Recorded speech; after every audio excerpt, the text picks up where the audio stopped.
Entry भले ही late हुई है,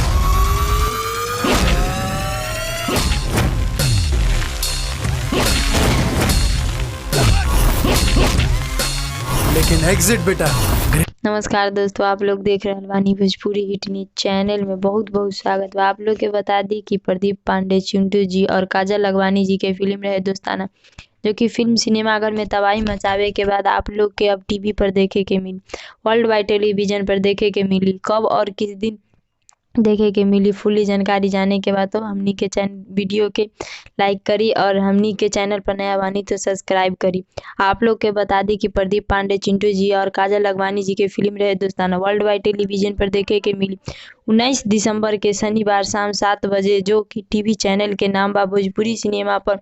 देखम और देख कर कमेंट बॉक्स में बताएं कि थोड़ा सके फिल्म देखे में कैसन लागल। फिलहाल में इतने, फिर से मिलेंगे अगले वीडियो में। जय हिंद, जय भोजपुरी।